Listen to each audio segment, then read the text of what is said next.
Hello everyone and welcome into Coach Craig's Sports. This is the NBA DFS Core Picks video for today, Wednesday, October 25th. It just so happens to be the very first NBA DFS Core Pick video for the season as well. We did have 2 games of basketball last night, but on the slates that do have less than 3 games, we'll not be covering those in terms of Core Pick videos, so be on the lookout for that. Shouldn't be too many throughout the season though, otherwise we will be having this video Monday through Friday. If you're joining me for the very first time, first of all, welcome in.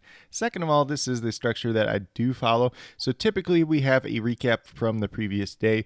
Since there was not a previous day for Core Pick video, we'll not be having that for today. We'll go through the injuries in play for today's games, kind of highlight for each team who's in, who's out, who's kind of questionable or game time decision at this point in time.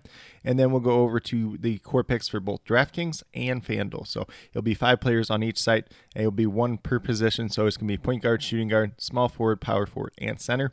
But without further ado, we'll get into the injuries in play for today's slate overall. We might talk a little bit about lineups here and there too as well, since it is the very first slate of the season. So we do have 4 games starting right at 7 o'clock Eastern time. We start off with the Washington Wizards and the Indiana Pacers. So on the Wizards side, we got Johnny Davis, Anthony Gill, and Landry Shamet. All listed out for tonight's game. Doesn't really affect too much. The starters are probably going to play the main bulk in this game. Off the bench, you might see some backcourt minutes open up for guys like Corey Kispert and DeLon Wright, but not anybody that I'm going out of my way to play on tonight's slate, especially with a 12-game main slate in total. And then on the Pacers side, they have no injuries at this point in time, so it should be pretty interesting to see what their team looks like overall, especially with some of the new additions that they do have at this point in time. Then moving over to the Celtics, Al Horford listed as a game time decision, but expected to play. We'll see if they go with the bigger lineup tonight with Derek White coming off the bench and Al Horford starting, or if they would go with a little bit small ball lineup with Drew Holiday, Derek White, Jaylen Brown, Jason Tatum, and one of Porzingis or Al Horford in that starting lineup. Probably a good game to go bigger since they are playing the Knicks tonight though. Then on the Knicks side, they have no injuries at this point in time. For the Houston Rockets, we got Tari Eason and Victor Oladipo both listed out at this point in time. Not too much of an effect over there. We'll see what Houston looks like this season. They have some new faces as well with Fred VanVleet, Dylan Brooks, and then their rookie in Amon Thompson as well coming off the bench tonight most likely. Then we move over to the Orlando Magic with Kevon Harris listed as out. Gary Harris listed as questionable. He may or may not start if he's able to play on tonight's game. Might be Jalen Suggs. Kind of went back and forth between the two last year, so we'll see what that looks like for this Magic team overall. But not a major effect on tonight's slate overall. Then we get moved down to the Atlanta Hawks, who are without Wesley Matthews. Not a major impact there whatsoever. And then on the Charlotte Hornets side, they have a lot of faces out. So James Bouknight is out. Miles Bridges is out due to suspension. And then we got Cody Martin listed as out. Frank Ntilikina is out as well. And then Bryce McGowan is also listed as doubtful. So it could be some minutes to go around off that bench, but probably seeing a lot of the starters tonight. You'll see Nick Richards behind Mark Williams at center. Probably JT Thor a little bit behind PJ Washington. And then we'll see some of Brandon Miller and probably Nick Smith Jr. coming off the bench. Then we move over to the Pistons. They are starting a half hour later. Then we got Bojan Bogdanovic listed as out. We got Isaiah Livers also listed as out, and Monty Morris out as well. So kind of impacts the team just a little bit. We'll see ultimately who starts in place of Bogdanovic. That's going to be a major impact for today's slate, whether it's Asir Thompson, one of the Thompson twin brothers that was obviously a high draft pick, or whether it's a guy like Joe Harris, who's kind of been around the league for a while, known more as a shooter. And on the Miami Heat side, they are without Haywood Highsmith and Josh Richardson. So it could be interesting to see how they chart their bench today, just in general. We'll see what that starting lineup looks like overall, whether it is Tyler Hero starting that point guard spot or whether they start Kyle Lowry and then shift one of Caleb Martin or Kevin Love to the bench. Since they are playing against the bigger Pistons team, it would make some sense to start Kevin Love alongside Bam Adebayo, but ultimately we'll see what that looks like. And then we move down to the Cleveland Cavaliers, who have Jarrett Allen and Ricky Rubio both listed as out. Dean Wade listed as doubtful, who was probably another guy that could start in place of Jarrett Allen. And then we have Darius Garland listed as a game time decision. Looks like he's on the more expected side of playing tonight. Obviously, if he's out, Donovan Mitchell is going to look a lot better. Karis LeVert or whoever else ends up in that starting spot would look pretty good as well. Could be some interesting faces here for the Cleveland Cavaliers. Potentially 2 new starters in Max Strus and Georges Niang here. We'll ultimately see what that starting lineup looks like, though, as we get closer to the start of this game.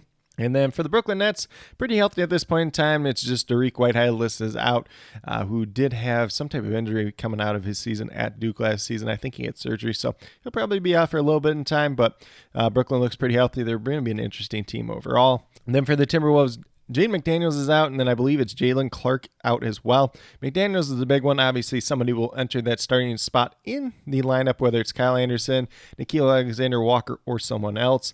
That's going to be maybe a little bit of a value spot today, but none too major. On the opposite side, we have the Toronto Raptors. Christian Coloco is listed as out. Sounds like he'll probably be out for a little while, so pretty much seeing the same Toronto team as we did last season, minus Fred VanVleet. So we'll see who starts in his spot, whether it's Dennis Schroeder, Gary Trent Jr., or someone else. For the Oklahoma City Thunder, they're going to be without Jalen Williams, the center, and Kenrich Williams. So 2 Williams out for them. Probably going to be sticking to their starters for the most part. We'll see how long Chet Holmgren is allowed to play in this game, especially minutes-wise, and if he gets into foul trouble or anything else like that. On the Bulls side, they're all the way healthy at this point in time. Looks like Zach LaVine was dealing with a little bit of an illness. I do like him quite a bit today, but just maybe monitor that a little bit as we get closer, but expect him to play tonight. Moving down to the Pelicans, we have Jose Alvarado, Najee Marshall, and Trent Murphy all listed out. So a lot of key bench players for them. So hopefully their starters stay pretty healthy in this game. That's kind of been the big thing for the Pelicans throughout the years. But we should see some expanded roles for guys maybe like Kira Lewis, Dyson Daniels off the bench tonight as well. Maybe some dart throws if you want to go that direction. And then for the Memphis Grizzlies, we got Santi Aldama, Brandon Clark, and John Morant. All this is out. John Morant's obviously suspended. Steven Adams had season-ending surgery already as well. So kind of thin in terms of that front court. So we'll see a lot of Xavier Tillman and Jaren Jackson at the 5 spot for Memphis this season. Not a team that I'm really getting to too much overall. Jaren Jackson's kind of the main piece, especially on DraftKings today. And then for the Sacramento Kings, Trey Lyles is listed as out tonight. So we'll see some expanded opportunities, probably for rookie Sasha Vinchenko, I believe is his name. And maybe somebody else at the 5 spot as well, whether it's Alex Len or somebody else.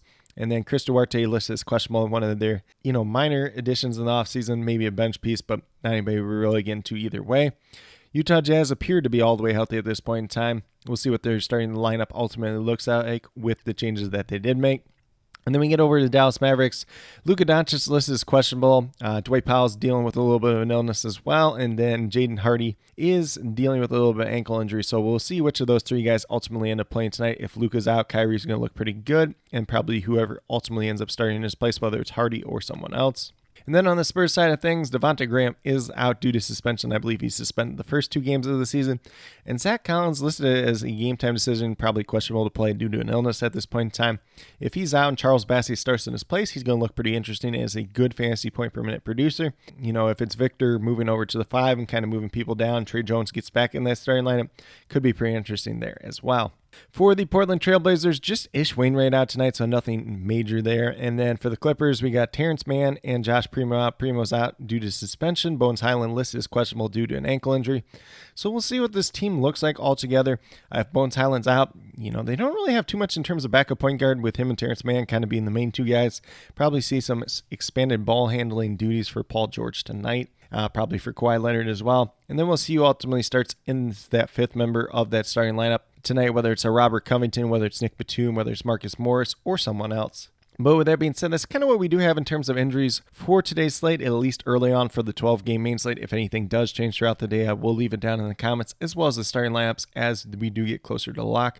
Once those starting lineups are listed, I'll try to get as many of them out as possible. Obviously, with NBA, multiple start times, every once in a while you're going to miss some, and just especially if you got other things going on at the same time as well.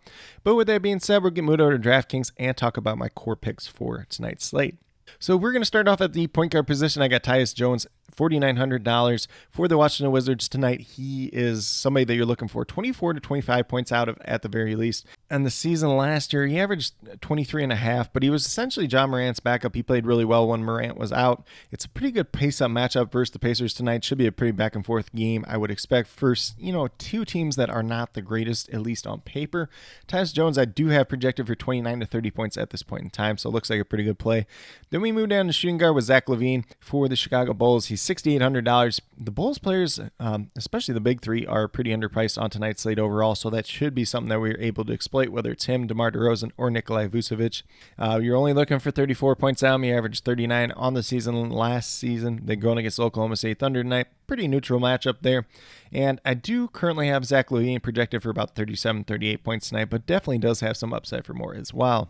Then we move down to small forward with Jeremy Sohan, who is expected to be the point guard for the Spurs team, which is really interesting. Not something I expected, especially since Trey Jones was super efficient last season for the Spurs team, but it's kind of what Popovich wants to do, so we're going to see a point forward essentially out of Jeremy Sohan. He is $4,700. We're looking for 23, 24 points out of him, essentially what he averaged last season. But as the season went along and they got deeper into the season, he was actually playing really well and kind of came into his own. So I think 28 points is pretty reasonable for him tonight. Maybe he gets up into that 30 atmosphere and helps us out quite a bit as well. And then we're going to move down to power forward with probably the biggest misprice on the entire slate of Obi Toppin. He's $3,000. You're looking for only 15 points out of him for 5X. I think he easily passes that. He averaged 14 on the season just as Julius Randle's backup last season. Should be a pretty good pace matchup with the Washington Wizards and the Indiana Pacers. And currently I have Obi Toppin projected for 22 points. Has a little bit upside for more. But if he's in that starting lineup, expect 26 to 28 minutes out of him and putting up some pretty decent numbers. So probably the easiest cash play on the entire day. And just because of that misprice, he probably should be closer to like $4,600.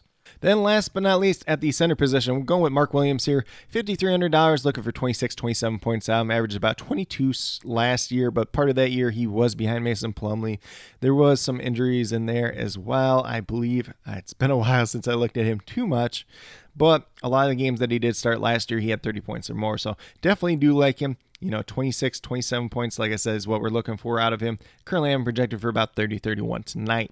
But with that being said, if you go with these 5 players that I do have listed here, you will have $25,300 remaining, just over $8,400 per player. So definitely a lot of room and flexibility and some ability to pay up for some star players. There's a lot of good value out there on tonight's slate, so get creative with these lineups, especially on a 12-game slate in total. Probably going to get a couple other guys that do pop up here and there with some of the starting lineups as they do become announced as well. But with that being said, that's all that I do have for the DraftKings side. We'll get switched over to FanDuel and talk about my core 5 picks over there as well. So not quite as much value on FanDuel today. There's some players that pop up a little bit more on FanDuel than DraftKings, which you're going to have day in, day out either way. Still like Tyus Jones. Everything I said on DraftKings still applies to him. Averaged 23 fantasy points per game last season, kind of his Ja Morant's backup. $5,700. We're looking for 28, 29 points out. Currently, I'm projected for about 29 to 30 points on the FanDuel side tonight. So I definitely do like him once again over there. Then at shooting guard, Emmanuel Quickley is like one of these guys that just is mispriced at this point in time. $4,300, looking for 21, 22 points out. Averaged 26 on the season last year. Is a potential 6th man of the year candidate, so I think he's going to be very interesting. He does come with a pretty high upside as well, although, none of the starters are out at this point in time. But if he gets out on the floor and playing really well, if he gets hot, he's going to stay out there on the floor. Definitely do like him tonight. Have him currently projected for 24 points, but could offer us some more as well. Then as we move down to our small forward, we're going Jaylen Brown here. I think there's a few different options here, whether you want to play him, Paul George, Kawhi Leonard, somebody like that. Lauri Markman's also going to be in play on the FanDuel side. Don't like him as much on DraftKings where he's a little bit overpriced. But Jaylen Brown, $7,900. We're looking for 39, 40 points out. He averaged 40.5 fantasy points per game. Pretty neutral matchup in terms of pace versus the Knicks. Nothing too crazy right home about there. Expect him to get about 40 to 41 points in this matchup. Has a little bit of upside for more as well. Then at power forward, we're going right back to Jeremy Sohan once again. He's $5,500 on the FanDuel side, so he's more expensive here. You're looking for 27, 28 points out. Pretty much everything I said on DraftKings still applies. He is going to be the de facto point guard, point forward for this team, at least to start the season is what they've said. So do like the extra opportunities added there. He played really well down the stretch, kind of, that young player coming into his own. And I still have him projected for about 28 points on the FanDuel side as well tonight. And then last but not least at the center position, not a lot of guys that I loved here, but we got Clint Capella at $6,000. You're looking for 30 points out. Currently, I'm projected for about 30 to 31. Averaged about just that last season at 30.8 as well. Pretty decent matchup versus Mark Williams. I like both guys in that matchup. I think both have a ton of upside for tonight's slate overall. But with that being said, if you go with the 5 players that I do have listed on FanDuel, you'll have $30,600 remaining, just over $7,600 per player remaining. There is a lot of cheaper guys that you're probably taking a little bit of a chance on tonight. We don't know the full roles for a lot of these guys that are cheap. So if you want to put some of them in, put some star players in as well, could easily build out a pretty good FanDuel lineup at the same time as well. But with that being said, that's pretty much what I do have in terms of core picks for both FanDuel and DraftKings for today, Wednesday, October 25th. As always, if you have any questions related to NBA DFS, be sure to leave them down in the comments below, and I'll get back to you as quickly as possible. Once again, I will have all the injury updates as well as the starting lineups down there as well throughout the night. If anything majorly changes with the core, I will leave an updated core, probably about 20 minutes prior to lock, maybe 15 minutes, just kind of depending on when we get some of those first starting lineups coming out. But if there's anything major, we'll leave it down there. Especially for that updated core, it will be a pinned comment. But with that being said, if you are brand new to my channel, checking out for the very first time, first of all, welcome in. Second of all, would ask that you do consider subscribing. Definitely would appreciate it. Helps to build the community that we're trying to build here at Coach Craig Sports, which is one that's truly for you, the viewers, helping you with your DFS. Monday through Friday, NBA DFS. We got the last week of CFL DFS going on this week, so if that's something you're interested in, definitely be sure to check that out tomorrow. We'll be having some NFL DFS content coming out, as well as the NFL DFS cheat sheets over on the Sports Affiliation channel. Been doing a couple shorts here and there, kind of reacting to some fantasy football news and everything else like that. Might do a little bit of that for basketball, whether it's fantasy basketball or putting out a couple bets that I do like on the night. Just kind of depends on when it happens and everything else like that. No set schedule with that, just kind of throwing it up when I do have the time and when things kind of happen in terms of news and everything else like that. But with that being said, that's all that I truly have at this point in time. Definitely do appreciate each and every one of you tuning in to this video. Definitely means a lot to me. I hope that each and every one of you have a great rest of your day and some pretty good luck in NBA DFS tonight.